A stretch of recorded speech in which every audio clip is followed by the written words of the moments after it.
I think firstly, we all know that there's so much talent in this genre, whether it's male, female. For me, music knows no gender. I think if you make a great record, no one stops and says, oh, a girl made that, I can't play it. I mean, look at Spiritual Aura. There wasn't a DJ that didn't play that record. No one cared who it was made by. It was just a great record. Yeah. So I think, first off, I'm always a little wary of that thing because I fought really hard to not play in only female events. I wanted to play where it was an equal playing field, and I think all the girls are equally talented.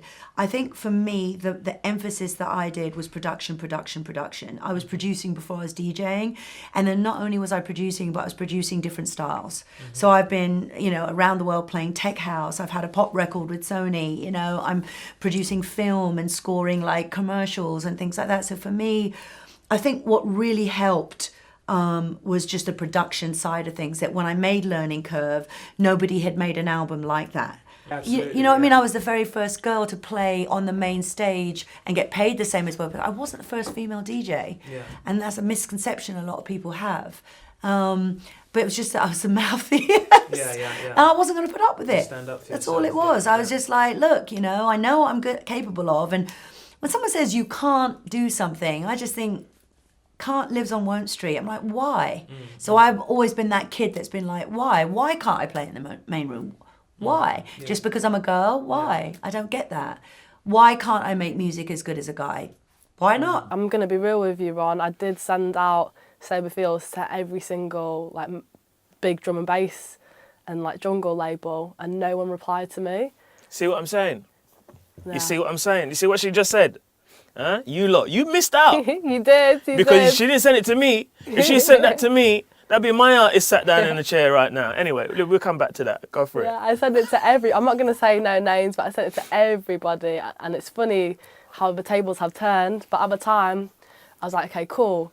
You lot are not inviting me to your table. You're not giving me a seat at your table. So I'm going to make my own table and bring my own chairs. Everything. I'm just going to do it myself. You were supposed to do that. Yeah, I think you were supposed to do that. You were supposed because you were about to give up on your you thought that was the route to take. I needed their approval. You thought you needed the approval. You thought that they're going to take me to the next level. But don't let me stop you. Carry on. Yes, I think it was definitely. I'm happy it didn't happen like that. And I was like, okay, cool. None of these labels are getting back to me. So I was like, went on DistroKid, and I basically, which is an online distributor, I just uploaded the song on DistroKid. I had my student loan at the time, so because I was in lockdown, I wasn't going out as much, so I made the decision to calm down on buying booze and that, and just I uploaded the song on DistroKid. It came out on the 5th of June 2020, and I was like, okay, cool. I posted this little snippet of this DIY video that I'd made in my room, posted on Instagram. I used my student loan money, used 500 quid of it, and just paid for Instagram adverts to promote the song. That was my press. That was my marketing, just my little student loan. And then it took a bit of time. It took a month, but people started seeing it. It got a lot of attention. I had Sony ringing me, all these big labels ringing me after this one song. What an amazing story. Do you know what I mean? You know what I really like about that? You know what I really like it so far about this story? Yeah. Particularly that you're making jungle as well.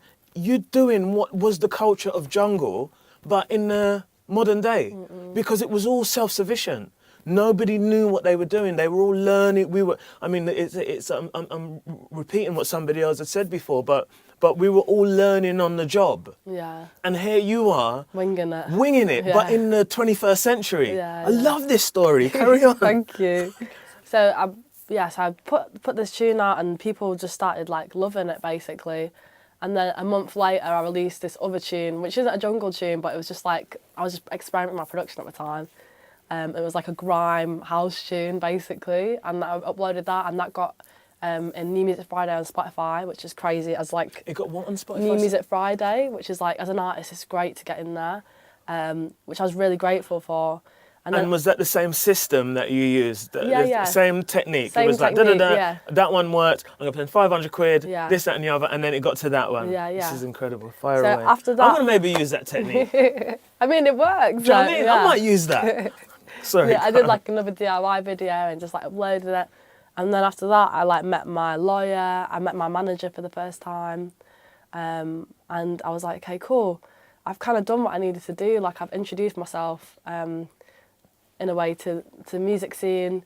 I'm just going to spend this summer like making music. So that was summer 2020? Yeah. Yeah. So I was still working at Wetherspoons at the time. I literally was working at Wetherspoons till July last year. So let's get this straight. And I was a student as well at the time. Wow, this is incredible. So this progression happened within the pandemic, at the beginning of a pandemic, within the space of like 5 months. Yeah. Carry on. It's crazy. I do like. I was literally saying to my manager the other day, like I literally was working at Wetherspoons this time last year, and now I'm like, I get to DJ as a job, which is amazing. I'm really grateful to be able to do that.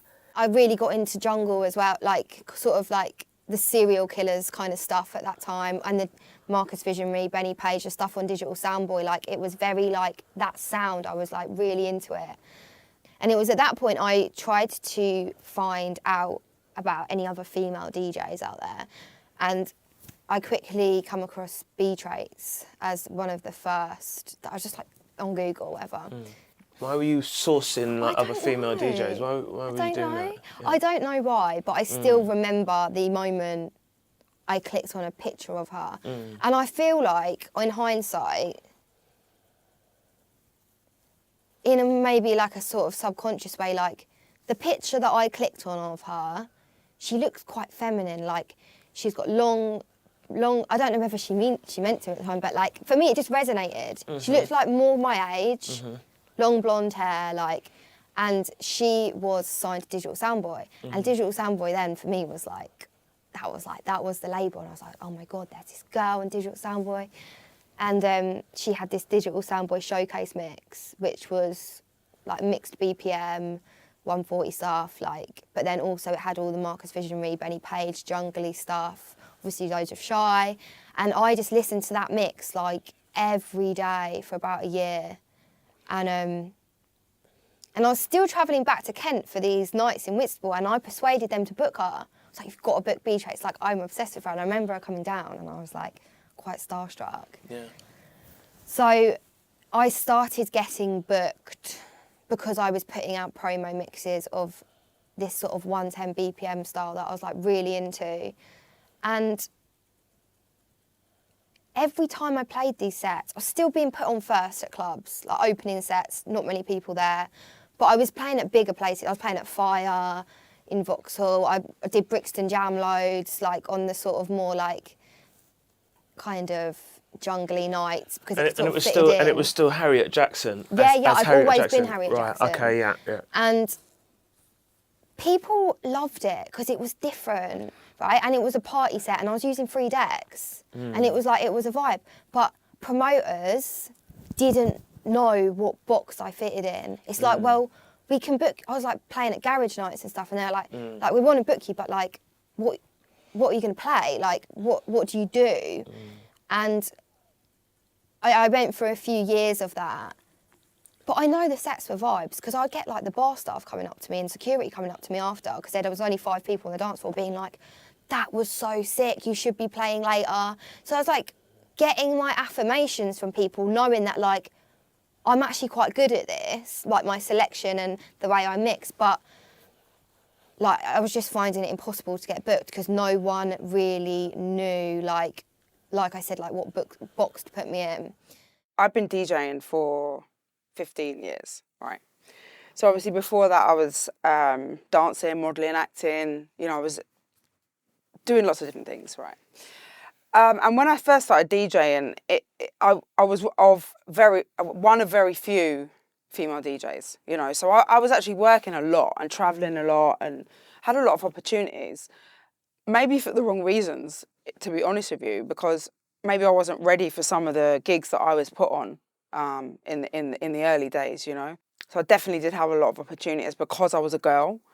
Then I got residencies in London's West End, and that was where I really learnt my trade and worked my absolute arse off to learn how to be a good DJ, you know, because I was playing some long sets. And yeah, what year was this? This was like 07. And, you know, I did some amazing parties and, you know, I travelled a lot.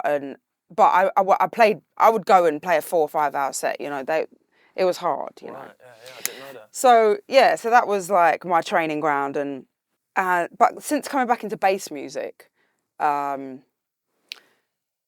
thoughts on the female movement is like during lockdown, it kind of exploded. You know, there was a lot of girls kind of like getting noticed and stuff online. So I think we are definitely spoilt for choice with regards to that. Oh, that's good. Yeah, which is a great thing, you know. Yeah. I've always been an advocate for women in music in general. You know, I've always wanted to be involved in movements that are, you know, pushing for it, and because as much as at the start of my career I had some, you know, things happen because I was a girl, it's still been hard to be taken seriously because I'm a girl, especially a female that looks like me, that is out there like I am. You know, I've always struggled with that and always been fighting for it. Where we are today in bass music is, I think people are trying to include more women, but I still think it's quite, it's not even. What would you like to see more of? I definitely like from my experience behind the scenes, I think like women's definitely, the pay gap is still quite large, I'd say. And you know, we're not at the place where there are many female headliners. We're not at the place where women are even being given the opportunity in a lot of cases to be headliners or be pushed towards that, you know. It's still run by men. I mean, what would you say to the question then, when in respect to pay gap for starters, that Yeah. I'd like to, I mean, I don't know actually, I have no idea whether there are other female DJs out there who are what they command. Yeah. But I can hazard a guess that there are a few of them that are like up there. Yeah, definitely. There's a few. Yeah. Yeah. But there's also a lot that aren't. So there's also a lot that I think like are getting booked for tokenism, so that they can have like a female on the lineup. And that's probably true. Yeah, and I found this in my own experience. Not always, but that, you know, I'll be told, oh, you know, yeah, we've got enough girls on the bill, so we don't. Yeah, you know, there's not an opportunity for you here, or you know, we've only got this much money left because we've paid all the men this much. Women have been fighting for space in this music and scene and all of the music industry for years, decades. And it's not something that we've only just been talking about over recent years. Like, even from when I started and I first started being interviewed, I've always said it would be nice to see more women. Be nice to see more women. There are women around, but they've just never been, for various reasons, allowed to come to the proper forefront. There's only been allowed at any one time one or two of us who have been allowed to kind of be given a bit of limelight. Now there are like way too many to kind of do that with. So obviously, way too many women and even non-binary artists and more trans artists coming through and stuff. Like, the numbers of women that you see on festivals and just being booked around the country and stuff is incredible. It's really phenomenal now. And sometimes I kind of catch my breath at just how many there are, because it wasn't like that years ago. When I was coming through, there weren't really many other women coming through as DJs, even though I'd known a lot of women behind the scenes for years. So I mentioned Joe and Zara, they've been around for years, like running labels, running offices, running clubs, you know, 4 men. Various agents, women agents that have been around for years running stuff, 4 men. It had been like that for a long time. And so I think as me and others who came in around the same time or just after, our visibility's grown a bit, that encourages more women to get involved. And if they get a bit more visibility, then that encourages more still. But I think the internet really helped things. And things like Facebook Live, streaming live, YouTube, things like that, where it's given women even more visibility, like more visibility than ever. So it's kind of happened because we've been fighting for it, and it's almost been forced. Because when you look at the history, and I think this is where I'm going to choose my words carefully. I think this is where quite a few men can get defensive, is if people are mentioning something or commenting on something that is all men and has been all men for a long time. Try not to take it as a personal attack. It's like commenting on things in general, you know? So, and if someone is bringing something like that to you or to whoever is watching this and they feel like they've been attacked in some way online, people mention it because they care and they want to see you as a promoter or a label or a DJ, artist, whatever, MC, producer. We want to see everyone do better. Like, there's enough space for everybody to enjoy the scene and the music and try and make their way in it. You know, I was the only girl having to deal with these big, bad Birmingham, Manchester dances. This little, you know, not, you know, I'm not white, but, you know what I mean? You know, this little... Olive skin. Olive, whatever you want to call me, do you know what I mean? You know, I was in my prime. You know, it was a good time.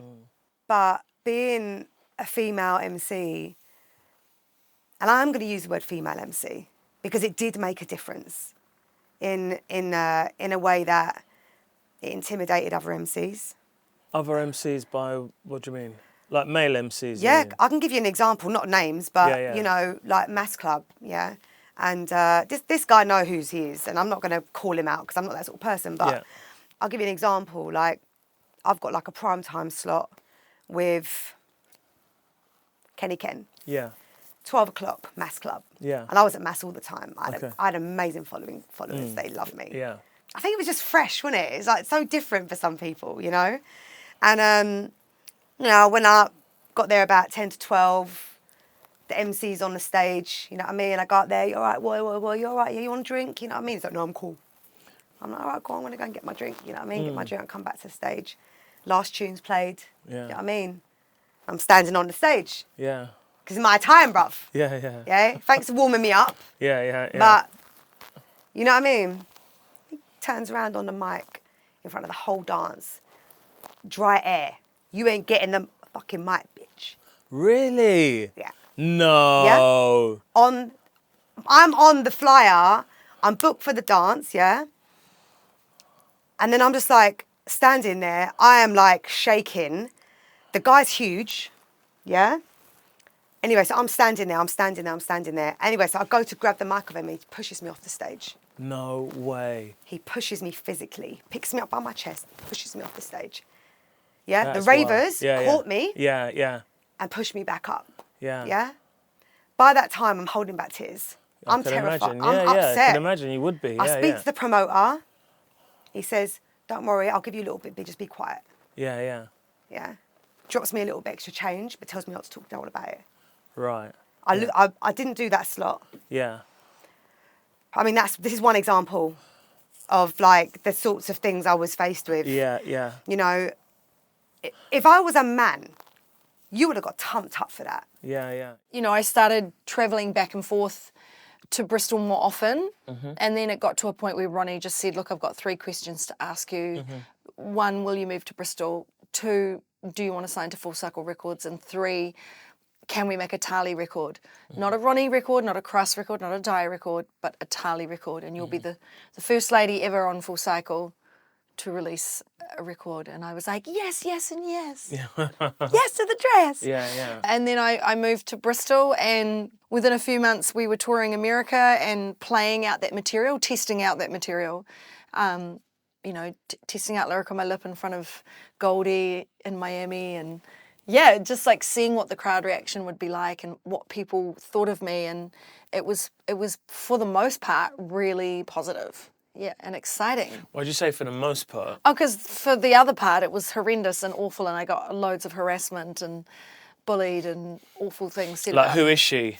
Who is she? Who does she think she is? For the most part, the majority of DJs that I encountered were really nice to me and respectful to me. And I guess because I was rolling with Full Cycle, they were like, well, she must have something going on. Yeah, that was the general... Yeah, I thought that was consensus. the- Yeah, but I know that there were definitely some people who were like, who is she? Who does she think she is? Were they MCs? There were A mixture. of Okay. DJs and MCs. Like, what did she do to get there? Did she have a magic vagina? Did you have a magic? No, not really. I'm joking.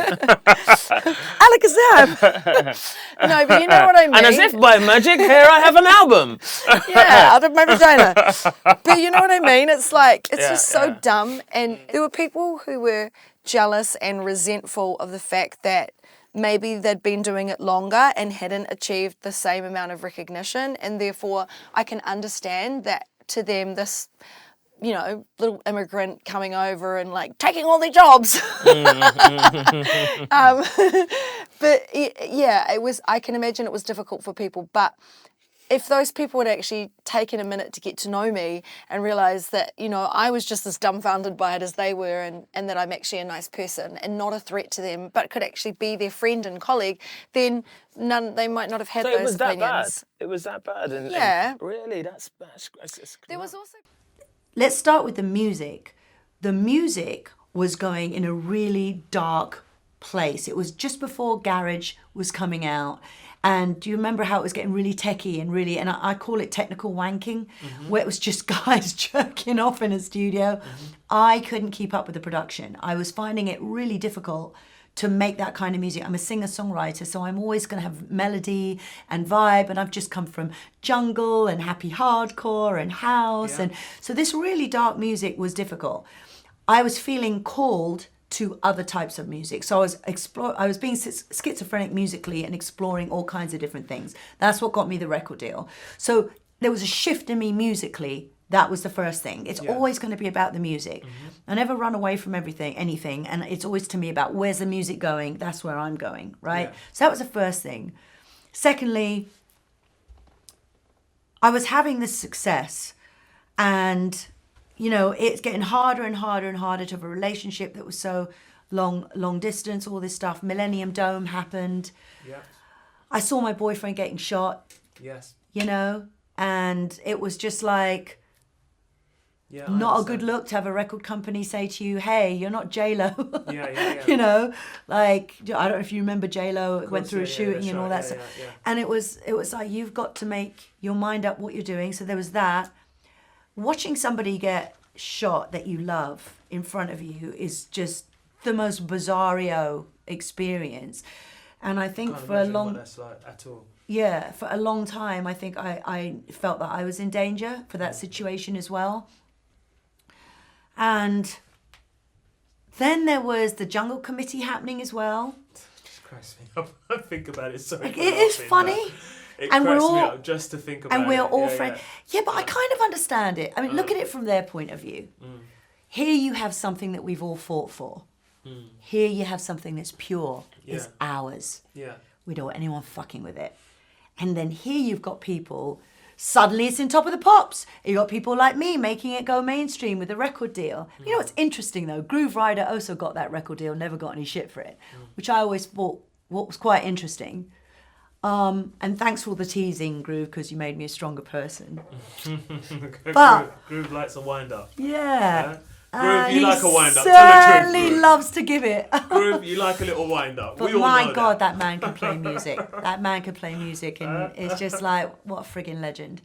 Also, the music that I make is like, I'm not making music for the moment. I'm making music that I hope will look back on and be a part of history. Like, a lot of my favourite artists made like timeless music, you know what I mean? And it's aged amazingly. I don't want to make a tune where 3 years' time nobody's listened to that anymore because it was just a moment.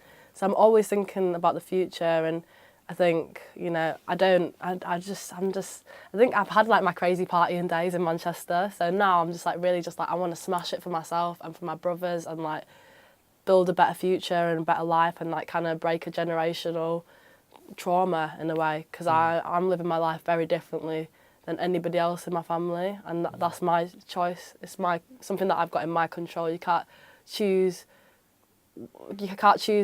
what family you're born into, what situation you're born into, but you can choose how you live the rest of your life and how you treat people. So that's my choice and my power in a way. But I do think, you know, being a black woman, there's so many challenges for us, especially I'm black and I'm a woman, so I've got to deal with racism and I've got to deal with sexism. And that's really difficult in the music industry, that's especially a scene like jungle and drum and bass that is so male dominated. And especially now, it's become very like whitewashed and gentrified. So it's been difficult for me. Like I remember when I come down to London, I was going to jungle raves, people was like, literally had white men coming up to me and like, oh, I never see black girls in jungle raves. And I'm like, I'm literally here, so don't know what you're talking about, mate. Yeah. And like, it's like, I watch the documentaries and like videos of raves like in your era, for example, and it was just blacked out. Like it was crazy. You know what I mean? So it's like, for me, I'm jealous that I didn't get to experience that. And like, I make a point that because I definitely attract a different crowd to your standard jungle rave. It's definitely a young crowd and a lot of black girls. Every single gig, the black girls always come to the front, and like I always shout them out. I always like, after the gig, I always go up to them and speak to them and give them time, because it's like, it's not just me that's making this change. Them coming and like representing at the raves, it changes everything. So I always make time for them, and like my dream is like to do workshops in the future and like production sessions for women, because it's not something that women are encouraged to do. A lot of the techie stuff, women are not really encouraged to like do that kind of stuff. It's more like, oh, do you want to sing, or do you want to like perform and do all this kind of stuff? It's like, nah, like I'm literally pressing buttons. Like I don't like the term female producer, female DJ, because at the end of the day, people don't say, oh, he's such a good male DJ, he's such a good male producer. Nobody's saying that. Like I literally don't think my gender has anything to do with pressing buttons or like using a mouse or something, you know what I mean? Absolutely not. No, I agree. Yeah, so I'm trying to change the narrative of what it looks like to be a producer, and you know, black women can do it too. I think, you know, we're a lot of the time black women are kind of pushed out of the picture and forgotten about, and I'm trying to show that we're here. And like, you know, if I was younger and I saw someone like myself doing something like that, you can see yourself in it, so you can relate to it. There's been recently quite a bit of talk actually about the support for women, and you have even said yourself that when you first came into this game, do you get what I mean? You were like looking around to see like where perhaps you might find some support in that way, or be able to join in with someone. What's your view about that? I think there's a very, very fine balance, so fine that it's almost impossible to find, between drawing attention to it being beneficial or detrimental. If we make this a thing, then it's not natural. But then, like, I also do support the notion of making it a thing so that it's not overlooked. Yeah. So I've always had a bit of an internal conflict with things like anything being labelled as female DJ. And, you know, as much as I genuinely feel proud and grateful to receive awards like that, what if I'd won the overall best DJ? Like, would that feel better? Probably. Do you know what I mean? Yeah, absolutely. So, and you know, like, I've never accepted any bookings for all female lineups, because it's not an outright belief. I'm just not sure if I agree with that enough to take part. And that's not to say that I don't agree with it happening, because like I said, it's not like an outright thing of like, nope, don't agree with that. I'm just like, in a personal sense, like, I'm not like 100% sure. Like, I think, like I said, there's a very fine balance between tokenism and representation. I think it's levelling out now. I think we maybe went through a period where it felt a little bit too constructed for me, personally, as someone who's already existing and doing it. Like, but I also think whatever's happened has also worked, because I know that I see more girls doing it now than I ever have before. I think there's more female representation generally at the moment, right, than there's ever been before. I think it's because more females want to be involved in this music, and they want to be producers, and they want to be, and why shouldn't they? You know, they want to be producers, they want to be DJs, and so on, and I think that's healthy. Do you know what I mean? I think that's healthy, and I think that if there are other women out there like yourself, like Nia, like Sherelle, you know, I'm only thinking of those right now, or historically, like Storm, like Rap, like Kemi, who have been there and inspired other women, then so be it. But I don't think there's any. I think it's a good thing. It's 100% a good thing. And I don't think there is really a right or wrong answer. Yeah, yeah. I think as long as people are striving for, like, something that is well intended, Yeah. and does kind of like end up organic rather than manufactured in its approach, I think as long as it's that, it will always be a good thing. Yeah. I come from being a dancer. You know, I was a dancer who was not scared of their sexuality at all. Yeah, I wasn't scared to express myself. We weren't scared to express ourselves. We came from a time that was like much more free than it is now, yeah. From being a dancer, I was a glamour model. I was on the front cover of magazines. I did all the lads mags back in the day. I was like, I was in that. I didn't know that. Yeah, I was in that circuit. I was Yeah. on the front cover of Loaded. I was nuts, things like that. I was doing like all of that. And I was acting as well. So like when I started making music, which was like I said 10, 11 years ago, I just like put myself into my music videos. It was never like, oh yeah, we're gonna make this like really sexy or whatever. It was just Charlotte. It was just, I've always been very naturally and very authentically myself. I like that. I've never I've never conformed to what other people want. I think that's a fair enough answer. To be honest with you, I while I'm still young and sexy, why not use that? I mean, I that's think that's it. a fair like, answer. And again, like I said, I don't really care what anybody thinks. That's the bottom line. And like, obviously, like a lot of the videos I've made for my songs have been more sort of like commercial. So, you know, that's it. You know, and I've always been about the girls as well. I've always been about having the girls around me, and that comes from like Nani Shaker days, obviously. And, you know, so a lot of my music videos, especially the early ones, even like recent ones actually, they've always got the girls in. Yeah. You know what I mean? They've always got the girls in. The girls are always there. So like, yeah, that's me. So yeah. Sick. Okay. But yeah, I've just always been about female unity. You know, it's something that means quite a lot to me actually. Yeah. And I think as well, because like being a woman in the industry is hard. Yeah. You know, so I always feel like we should support each other. No, good. I've seen a lot more of that lately, particularly in and you know, just women supporting and women movements and equality for women in the industry and stuff like that, you know. So I mean, why not? You know? Yeah, I mean, I've always been a person that has, even from the early days, has been like, well, if a man can do it, I can do it. I've always been like that. I've always felt like, you know, equal, even if I wasn't perceived to be, you know. Yeah. I've always felt quite strongly about that. I mean, don't get me wrong, you've still got to be talented, you've still got to be good at what you're doing. So. Yeah, I think so. I mean, I've had this conversation a few times with different women, female artists, and if anything, one of the, I don't think there's anything that a man is doing within our sphere that a woman couldn't do, and I think that the only challenge they face then is the fact that by virtue of the fact that there were so many men at the beginning who have, you know, like trod the path and who are in there and are seasoned and whatever, to substitute those now.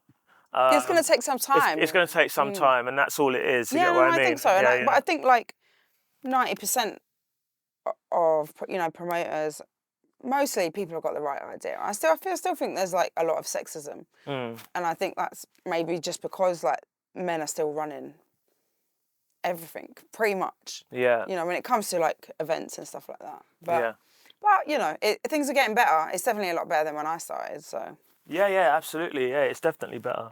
Not long after I'd first started mixing, when I recorded my first mixtape, I gave that to Chemistry and Storm for feedback and advice. And I think I gave them maybe 3 tapes in total. And so a bit later, when they were thinking about metalheads, and they said to me one night at Swerve, "We want you to do a tape for Goldie, because we think it's time another woman was brought into the camp." It's time for you to come through. Well, they said they wanted to bring in another woman in particular. Young ninja, we have been watching you for many a year. It is time now. The tape must go to Goldie. Did I say it like that? Yeah, kind of. Do you know what? I actually did karate for a little while as well when Is I it? was when I was young. I know where that came from, but that's the vision of it. It is your time now. Okay, carry on. Yeah. So And how did you feel? Was you a bit nervous? Or not really? Yeah, of course I was. I thought to myself, I'm not ready for this. Like, yeah. I held the Metalheads camp in such high regard, and they were kind of on a pedestal because, yeah, it was really life-changing for me because from what I'd been used to going out to and just kind of, especially the bigger raves, you hear a lot of the same tunes a night. And I remember actually the first 2 weeks we went to Blue Note, I didn't really like it, but it's because I wasn't used to it.